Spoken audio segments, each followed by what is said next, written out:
Di tangan gua udah ada monitor baru dari Viltrox, dan ini adalah Viltrox DC-X3. Beberapa bulan lalu, gua sempat review field monitor dari Viltrox, yaitu DC550 dan DC550 Pro.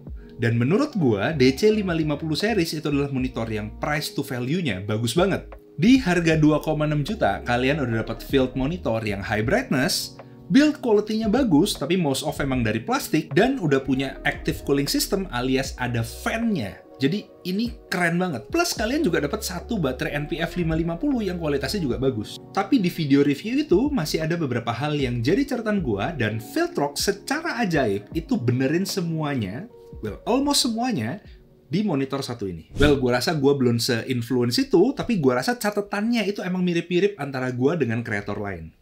Udah nggak sabar? Mari kita buka. Jadi kalau kalian belum familiar, biasanya kamera mirrorless itu biasanya dikasih portnya itu HDMI. Either HDMI yang micro, yang Type D, atau yang mini, atau bahkan beberapa itu ngasih yang proper, itu full HDMI. Tapi kamera kelas cinema atau kamera yang bisa shoot sampai 12 bit vlog, itu ngasih portnya adalah SDI. Dan kalau kalian termasuk orang produksi, atau mungkin DP, atau content creator yang emang somehow shoot pakai HDMI, atau shootnya juga pakai SDI, gue rasa monitor satu ini tuh cocok buat kalian. Viltrox sebenarnya keluarin dua monitor baru, yaitu DC-X2 dan DC-X3.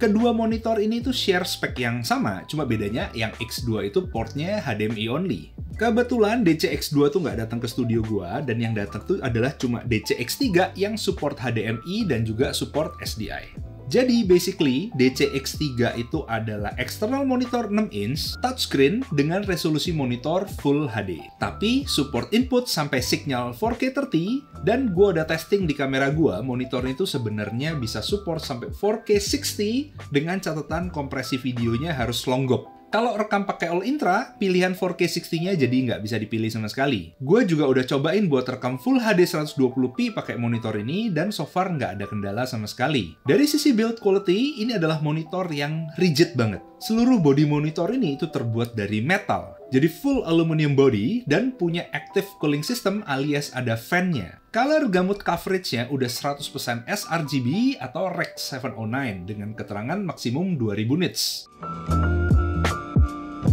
Yang gue suka dari monitor Viltrox DC550 dan ini itu adalah mekanisme dari hood-nya. Masangnya gampang, lepasnya juga gampang. Nih, masangnya tinggal kayak gini doang. Dan yang enak tuh atau yang lucu itu adalah mekanisme buka dari hood-nya.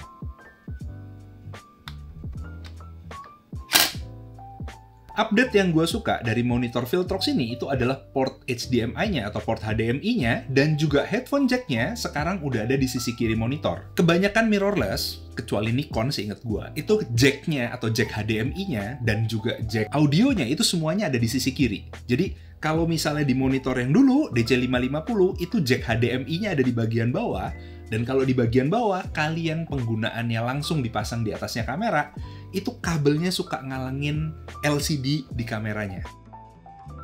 Anyway, biasanya field monitor yang gue temui itu bawa SD card slot buat install LUT ke monitornya. Tapi di monitor ini itu nggak ada SD card slotnya. Cuma dikasih port USB-A buat install LUT ke dalamnya. LUT-nya sendiri udah keinstall cukup banyak, gue lihat. Jadi kayaknya dari seluruh kamera mirrorless yang umum, jadi kamera dari Sony, Nikon, Fuji, Canon, itu lock-nya udah masuk semua. Seingat gue ada S-Lock 2, S-Lock 3, F-Lock biasa, dan F-Lock 2, semuanya itu udah masuk. Dari sisi software dan user interface, monitor ini tuh mirip banget sama pendahulunya DC550 Pro. Kali ini ada 4 shortcut button di bagian atas instead of 3 kayak di DC550 series, dan ini semua bisa di-customize. Dari sisi fitur monitoring, DC-X3 itu udah lengkap. Ada volume bar, histogram, vector scope, waveform, dan juga false color. Fitur monitoring lain kayak focus picking, zebra, safety marker, dan juga anamorphic squeeze itu juga udah lengkap, dan semuanya bisa di-adjust. Mungkin yang gue notice itu ada satu tambahan marker matte, yaitu ada 9:16 vertikal kali ini, karena di DC550 tuh nggak ada.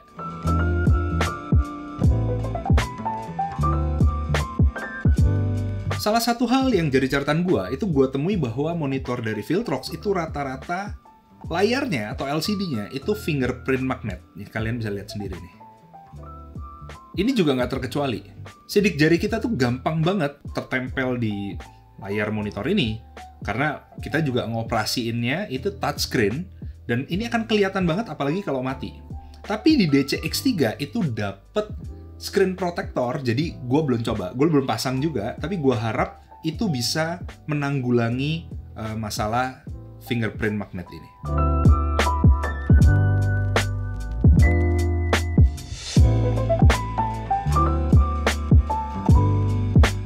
Berikutnya catatan gue masih sama, yaitu dari segi adapter mount ke kamera. Adapter kecil ini itu cukup keras buat diubah posisinya dan nggak bisa di-adjust dampeningnya. Jadi kalau kalian pakai langsung di hot shoe kamera, itu hati-hati banget ngejastnya, karena hot shoe-nya itu bisa, gue takutnya bisa rusak. Jadi either kalian beli adapter lain yang bisa di-adjust dampeningnya, atau kalau kalian terpaksa banget pakai, itu hati-hati banget.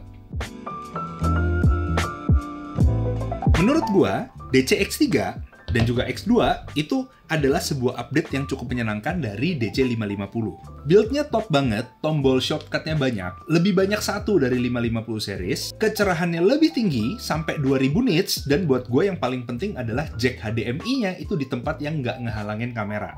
Yang nggak kalah penting berikutnya itu adalah harganya. Jadi DCX3 yang support HDMI dan SDI ini itu dibanderol di harga 4.390.000. Yang X2 itu dibanderol di harga 3.900.000. Ini itu sebenarnya adalah sebuah price point yang cukup murah atau terbilang cukup kompetitif di kelas monitor yang build-nya kayak gini dan dia support HDMI dan juga SDI.